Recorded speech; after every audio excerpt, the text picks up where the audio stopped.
오늘도 야담천국을 찾아주셔서 감사합니다.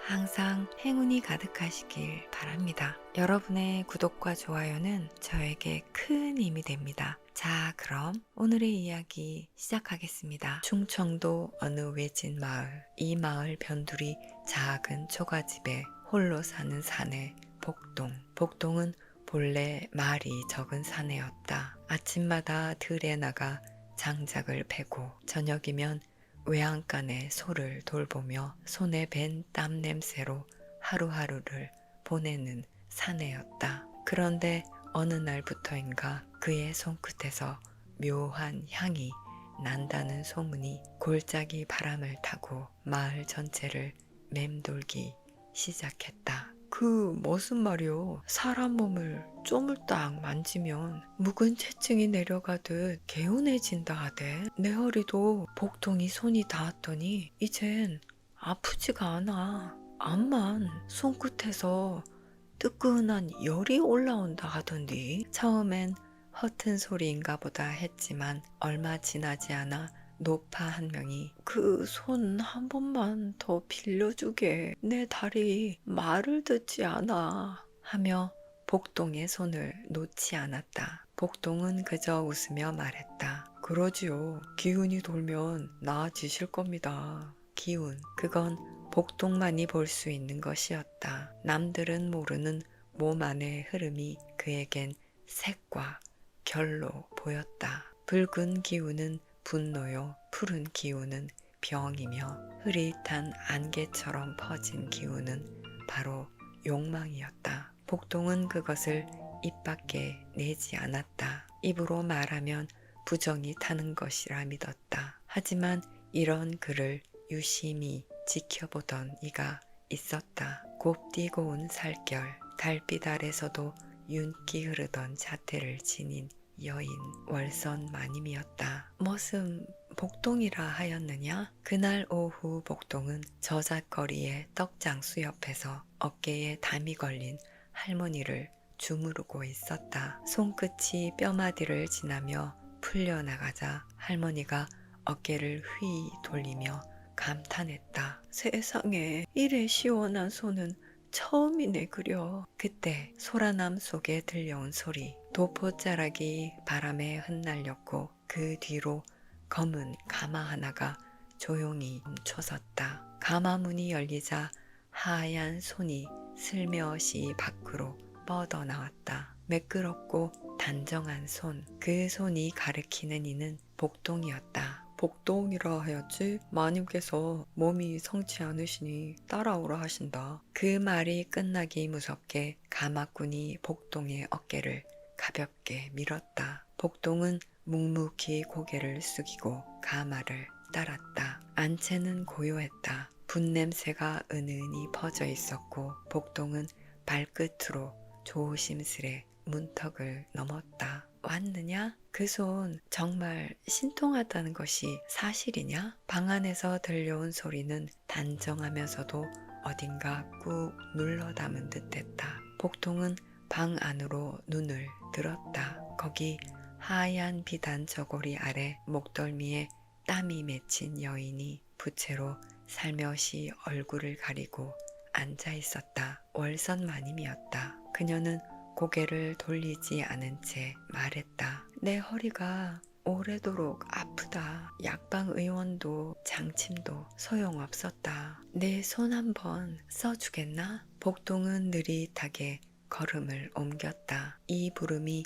단순한 통증 때문이 아니라는 걸 본능적으로 알아차릴 수 있었다. 그 순간 복동의 코끝에 익숙한 향이 스쳤다. 바람도 숨을 죽인 밤이었다. 달은 유난히 밝았고 안채의 창호지는 그 빛을 받아 희미한 그림자를 만들고 있었다. 복동은 무릎을 꿇은 채 월선 마님의 등 뒤에 앉아 있었다. 그 손 참으로 따스하구나. 이제껏 봤던 의원의 손길과는 다르다. 월선은 말끝을 흐렸다. 그녀의 목덜미에는 땀이 송글송글 맺혀 있었고 복동의 손은 조심스럽게 그녀의 어깨선을 따라 움직이고 있었다. 저고리는 이미 느슨해졌고 가느다란 끈은 그녀의 허리께에 매달려 바르르 떨렸다. 복동은 말이 없었다. 그저 숨을 가다듬으며 손끝을 눌렀다. 그의 손이 마님의 등뼈를 따라 천천히 내려오자 월선은 한 손으로 자신의 입을 가리며 숨을 삼켰다. 복동아, 멈추지 마라. 거기가 늘 불덩이 같단다. 복동의 손끝은 이제 마님의 장골 옆 혈자리에 닿아 있었다. 그 자리에 엄지를 댄 순간 월선의 등이 휘청이며 비단 베개로 기댔다. 너의 손만 닿으면 내 속이 요동치는 것 같구나. 그녀는 뒤돌아 보았다. 눈동자엔 뜨거운 그늘이 드리웠고 입꼬리는 말없이 복동을 향해 열려 있었다. 복동아, 오늘은 너를 그냥 머슴이라 부르지 않겠다. 내 몸이 너를 원한다. 그 말이 채 끝나기도 전에 복동은 마님의 옆으로 다가가 그녀의 손을 붙잡았다. 그 손은 차갑고 작았고 떨리고 있었다. 그들은 한마디 말도 없이 서로의 숨결을 맞대고 이마를 기댔다. 그리고 이내 몸과 몸이 얽혔고 달빛 아래서 하나가 되었다. 복동은 마님의 항아리 속으로 천천히 몸을 밀어 넣었고 월선은 짧은 탄성을 토해내며 그의 어깨에 손을 올렸다. 복동아. 그 숨결은 간절함이었고 그 떨림은 오랜 기다림이었다. 그날 밤 안채의 불은 밤새 꺼지지 않았다. 복동아, 오늘 밤도 와줄 수 있겠느냐? 그날은 비가 간간히 뿌리던 늦은 저녁이었다. 월선 마님이 보낸 서찰이 복동의 손에 들려 있었다. 종이 위에 번진 먹향이 그녀의 숨결처럼 은근했다. 허리의 통증이 다시 심해졌소. 오늘 밤 사랑방으로 와주시오. 그 글자 아래는 익숙한 향이 배어 있었다. 복동은 말없이 서찰을 주머니에 넣고 달빛이 깃든 마님의 집을 향해 걸음을 옮겼다. 사랑채 안쪽 한옥 기와집에는 흔하지 않은 2층으로 연결된 작은 나무 계단. 그곳을 오르면 마님의 비밀방이 나온다 했다. 복동이 문을 밀자 희뿌연 향내가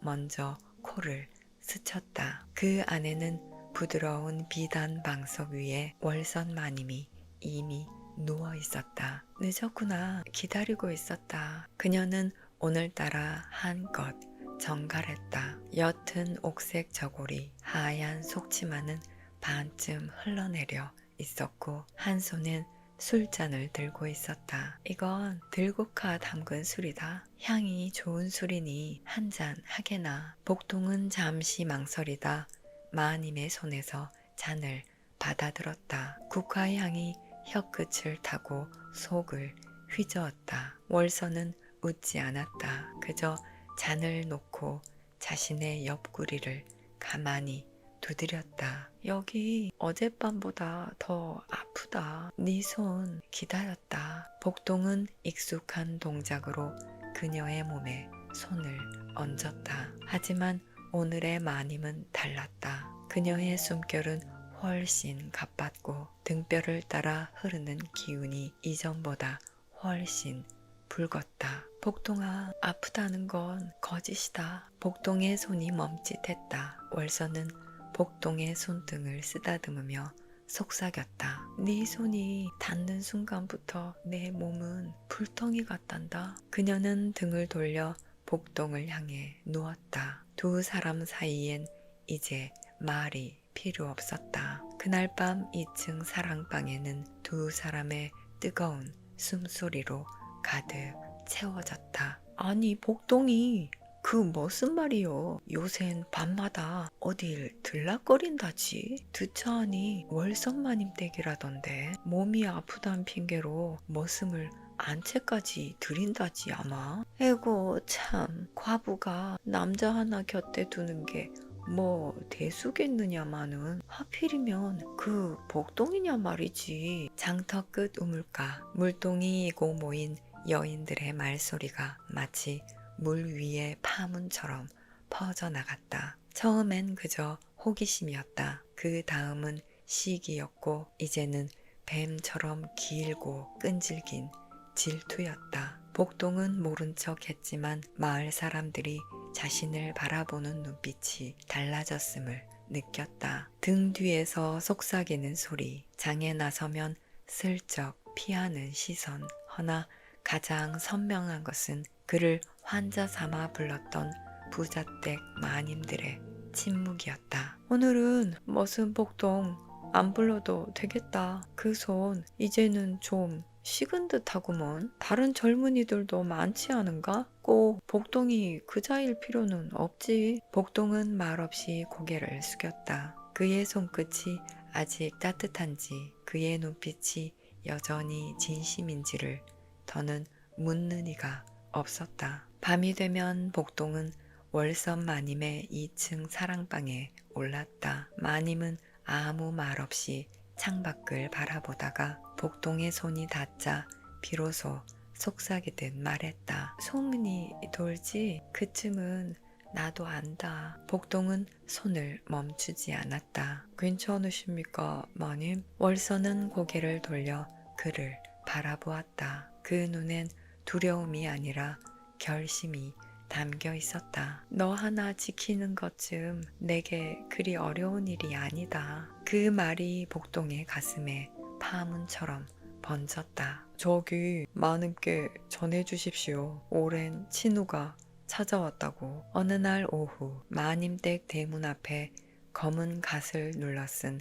사내 하나가 서 있었다. 말투는 조심스러웠지만 어딘지 모르게 몸에 밴 당당함이 그를 단순한 나그네라 보기 어렵게 했다. 복동은 장작을 베다 그를 처음 보았고 그 사내의 시선이 자신에게 오래 머물렀음을 온몸으로 느꼈다. 사흘 뒤 마님의 2층 사랑방. 복동은 문을 열고 들어서며 물었다. 요 며칠 낯선이가 드나들던데 누굽니까? 월선은 한동안 말이 없었다. 마치 무언가를 삼킨 듯 손에 든 다식 접시만 바라보고 있었다. 아는 자다. 오래된 인연이라 돌려보내기가 어렵구나. 그 말 한마디에 복동의 가슴 속 무언가가 모래처럼 흘러내렸다. 그 사내는 자주 마님댁을 찾았다. 안채로 들어가는 길목마다 기척을 흘렸고 복동이 있는 자리마다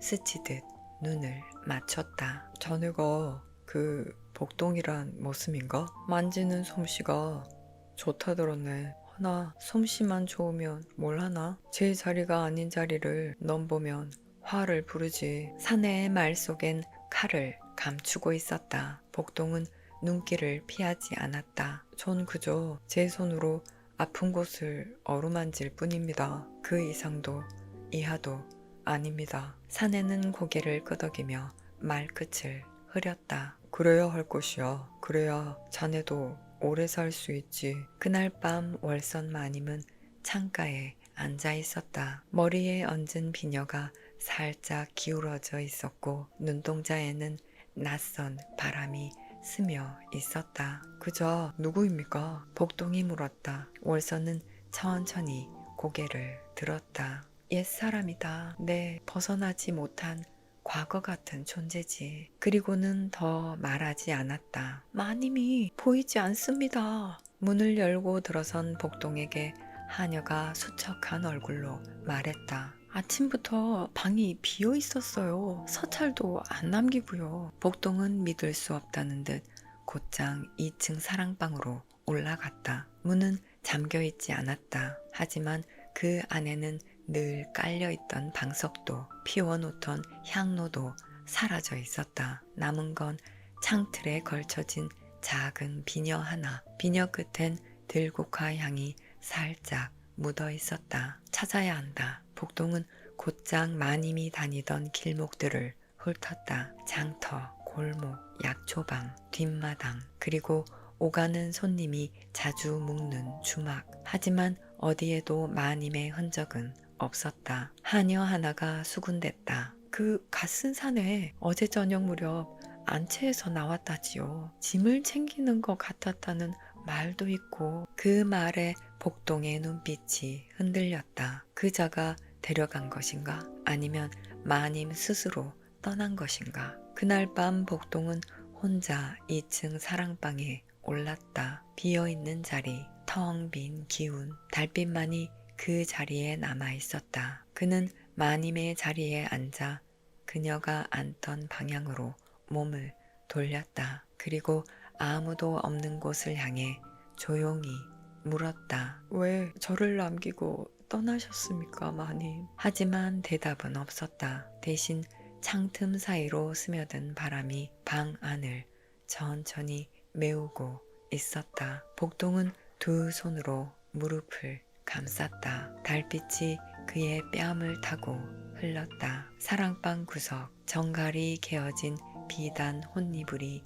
덩그러니 남아 있었다. 그 위엔 작은 자수 수건 한 장이 놓여 있었고 그 수건의 끝자락엔 복동의 이름이 비단실로 수놓아져 있었다. 그제야 복동의 눈동자에 금이 갔다. 그는 수건을 들고 가만히 눌러 보았다. 그 촉감은 마님의 손끝처럼 부드러웠지만 온기는 남아있지 않았다. 나 혼자 너무 깊이 들어왔던 것입니까? 복동의 속삭임은 방 안에 흩어졌다. 창호지 문틈 사이로 스며든 바람이 천천히 비단 커튼을 흔들었다. 복동은 그 바람을 맞으며 눈을 감았다. 귀를 기울이면 들릴 것만 같았다. 마님이 잠결에 내뱉던 낮은 숨소리, 가끔 들리던 짧은 웃음, 그리고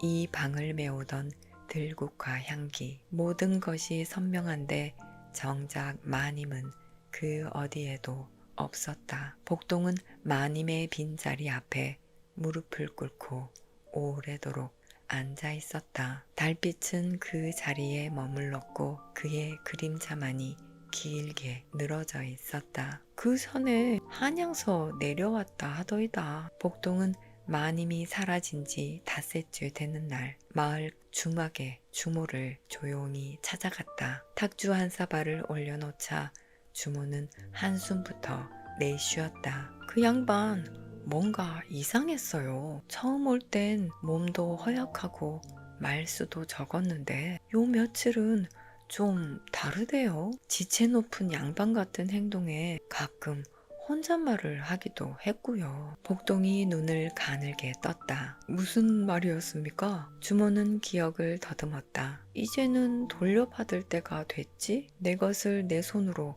데려가야지. 그런 말을 중얼거렸어. 그날 밤 복동은 그 손님이 머물던 방 이불 속에서 종이 한 장을 발견했다. 반쯤 찢긴 서찰. 그 끝에 붓끝이 약하게 번진 이름 하나. 월연. 월선이 아니고 월연. 복동의 가슴이 철렁 내려앉았다. 이름이 다르다는 것은 이전의 이름을 지울 이유가 있었다는 뜻이었다. 그는 그제야 마님의 안채 작은 책장을 뒤져 언젠가 스치듯 본 낡은 책자를 펼쳐보았다. 거기 월연, 본명 최월연, 전라도 기방 출신, 8년 전 양반 집안 자제와의 추문으로 한양에서 쫓겨났다고 쓰여 있었다. 복동은 책을 덮으며 손등 위로 내려앉은 먼지를 천천히 털어냈다. 그날 저녁 그는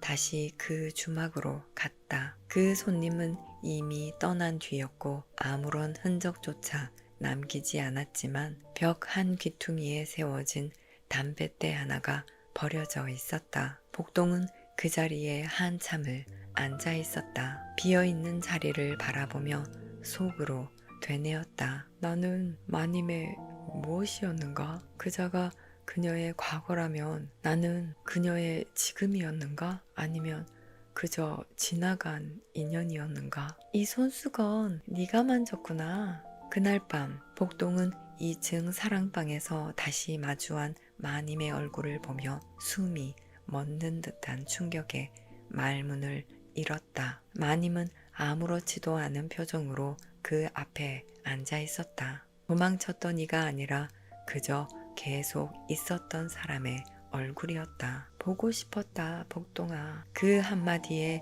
복동의 손에 들려있던 자수 수건이 바닥으로 떨어졌다. 왜 아무 말 없이 사라지셨습니까? 복동의 목소리는 낮았지만 눌린 감정이 묻어 있었다. 월서는, 아니 월려는 조용히 창밖을 바라보다 말문을 열었다. 내가 너에게 진짜 내 이름을 말하지 못했구나. 월서는 여기에 와서 지은 이름이다. 달빛 아래 피어난 연꽃처럼 과거를 묻고 새로 피어나고 싶었지. 복동은 말없이 고개를 숙였다. 내 원래 이름은 월련이야. 기방에서 악기와 시를 배웠어. 양반자제 하나가 나를 아꼈지만 그 가문은 허락하지 않았지. 그녀의 눈동자엔 후회도 미련도 없었다. 나는 그를 따라 도망갔다가 붙잡혔고 그 대가로 한양에서 쫓겨났다. 복동은 천천히 물었다. 그 산에 한양에서 온 그자가 그 사람입니까? 월려는 고개를 끄덕였다. 그래, 날 지키지 못하고 버렸던 그가 이제 와서 날 찾는구나. 자신의 집안과 싸울 자신도 없으면서 이제 와서 날 되찾겠다 하더라. 복동은 주먹을 쥐었다. 그런 사람을 왜 따라가셨습니까? 월려는 미소 지었다. 그 미소 속에는 슬픔이 묻어 있었다. 내가 떠난 건 그 사람 때문이 아니야. 너 때문이었다. 복동은 눈을 들었다. 네가 나를 너무 깊이 품었고 나도 어느 순간 너에게 기대고 있었다. 그건 내가 품을 수 없는 욕심이었어. 복동은 한 발 다가갔다. 전 그저 마님 곁에 있고 싶었던 것 뿐입니다. 마님의 눈이 흔들렸다. 그게 더 무서웠다, 복동아. 너의 따뜻한 손이 내 등을 어루만질 때 나는 여인이 아니라 사람으로 다시 살아나는 것 같았어. 그것이 두려웠다. 그날 밤 둘 사이엔 오래도록 긴 침묵이 흘렀다. 창밖에는 초승달이 걸려 있었고 바람은 문턱을 스치며 사라져갔다. 그 여인 이 마을에 있다는 소문이 확실하냐? 마을 초입에 말발굽 소리가 울려 퍼졌다. 검은 갓을 눌러쓴 사내들 3명, 기와집이 아닌 초가집 앞을 서성이는 모습은 그저 장터 손님과는 사뭇 달랐다. 그중 한 명이 말했다. 이 마을에서 월선마님으로 산다고 합니다. 그들은 말없이 고개를 끄덕였다. 같은 시각 복동은 마님의 2층 사랑방에서 향로에 불을 붙이고 있었다. 마님은 서늘한 얼굴로 말했다. 그자들이 나를 찾으러 올 것이다. 복동은 묵묵히 고개를 끄덕였다. 제가 맡겠습니다. 마님은 미소 지었다. 그 미소에는